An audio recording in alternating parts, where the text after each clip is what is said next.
राष्ट्रवादीचे नेते नवाब मलिक यांची मुलगी सना मलिक या अणुशक्ती नगरमधून निवडणुकीच्या रिंगणात आहेत। आपल्या कामाच्या जोरावर आपण विजयी होणार असा दावा त्यांनी केलाय। #नेता म्हणे या झी24 तासच्या विशेष कार्यक्रमात सना मलिक यांच्याशी बातचीत केली आहे आमच्या प्रतिनिधी सीमा आढे यांनी। नमस्कार, #नेता म्हणे या कार्यक्रमात आपल्या सगळ्यांचं स्वागत। आणि आज आपल्यासोबत बोलण्यासाठी अणुशक्ती नगरच्या राष्ट्रवादी अजित पवार गटाच्या उमेदवार सना मलिक सध्या आपल्यासोबत बोलण्यासाठी उपस्थित आहेत। आपके चुनाव क्षेत्र में फिलहाल क्या स्थिति है, किस तरह से आप काम कर रहे हो?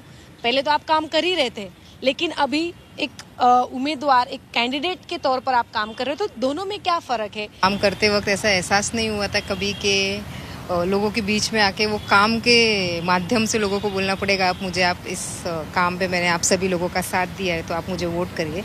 लेकिन एक नया एक्सपीरियंस है और ज़्यादा मुझे बोलना नहीं पड़ता है, क्योंकि जब मैं उधर पहुंचती हूँ और लोगों को ये पता चलता है कि हमने प्रचार के माध्यम से लोगों के बीच में मिलने आए हैं। इलेक्शन का सीज़न आ गया है, 20 तारीख को चुनाव है।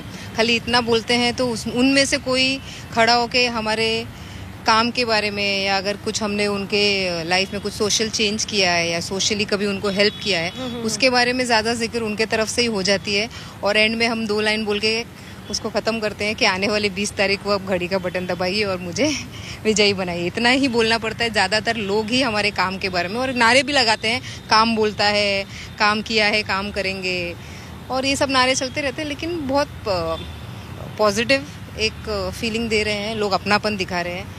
और जैसे लोग बोलते हैं हम भी बोलते हैं, वैसे ही लोगों का यही कहना है कि आप नवाब मलिक की बेटी नहीं हो, आप अणुशक्ति नगर की बेटी हो। तो ये बहुत ज़्यादा सुनने को मिल रहा है। जहाँ जहाँ ये सुनाई देता है वहाँ पे भावुक हो जाती हूँ थोड़ी, क्योंकि जो कठिन काल था उस समय भी यही जनता थी जो हमारे साथ कंधे से मिला के कंधा खड़ी रही और उन्होंने बहुत हिम्मत दिया। वही हिम्मत को लेके आगे बढ़ रही हूँ। मित्र पक्ष का मतलब कुछ भी मदद नहीं हो रही, इसके लिए आपको इसका जो है फटका बैठेगा आपको?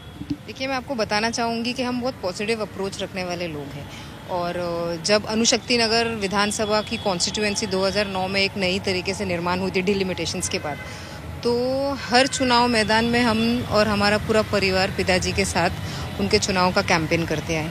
एक सिमिलैरिटी हमने हमेशा देखी, वो ये रही कि पिताजी ने कभी भी कोई पार्टी के नाम पे या कोई सिंबल के नाम पे या कोई झंडे के नाम पे, कोई जाति के नाम पे, कोई धर्म के नाम पे कभी वोट नहीं मांगा।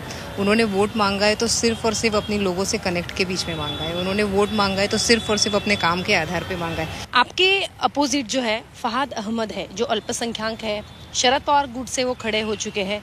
उनका मानना या फिर उनका ऐसा कहना है कि सना मलिक नवाब मलिक के नाम पर यहाँ पर चुनाव लड़ रही है। मेरा उनको ऐसा कहना है, ऐसी विनती है कि अपने कामों पे वो ध्यान दें और उसके ऊपर वो चुनाव उन्होंने लड़ना चाहिए। बोला जाता है ना कि शहद को जो है मधुमक्खी फनकती है, कैंडिडेट जब डिक्लेयर होता है तो वैसा हाल होता है कैंडिडेट। और 2017 में जो मैंने अपने आप में फील किया था, मुझे आज फहद वो वाले सिचुएशन में नज़र आ रहा है। और जहाँ तक उनके हमारे पिताजी के ऊपर डायरेक्ट इल्ज़ाम लगाने की बात है, हम नहीं बिलीव करते। वो जनता तय करेगी और जनता ऑलरेडी तय कर रही है। हमें कोई किसी के स्टैंपिंग की ज़रूरत नहीं है। मुझे वो नेता की बेटी बुलाते हैं ना, नवाब मलिक की बेटी छोड़ के अपना, तो मैं बोलना चाहूँगी कि वो एक्ट्रेस का हस्बैंड बनना छोड़ दे, क्योंकि क्या है, थोड़ा सा तो एक इफेक्ट आ ही जाता है जब साथ में रहो। तो वो सब दिखावा और एक्टिंग बंद करे और सीधा चुनाव है, चुनाव को चुनाव जैसे लड़े तो बेहतर होगा। क्लास सवाल है, सना मलिक और नवाब मलिक दोनों ही विधान भवन में जाएंगे, साथ में एक जोड़ी दिखेगी, बाप और बेटी की सक्सेसफुल जोड़ी। मैंने पहले भी ये चीज़ बोला है आज जिस दिन मैं कैंडिडेट अपना नॉमिनेशन फाइल कर रही थी कि हम पिता पुत्री एक साथ विधानसभा में एंट्री लेंगे। काही दिवसातच सगळ्या महाराष्ट्राचं चित्र जो आहे स्पष्ट होणार आहे आणि त्यामध्ये नक्की कोण मागे पडणार, कोण विधान भवनात जाणार हे पाहणं अत्यंत महत्त्वाचं असेल। व्हिडिओ जर्नलिस्ट धीरज सह सीमा आढे, झी24 तास, मुंबई।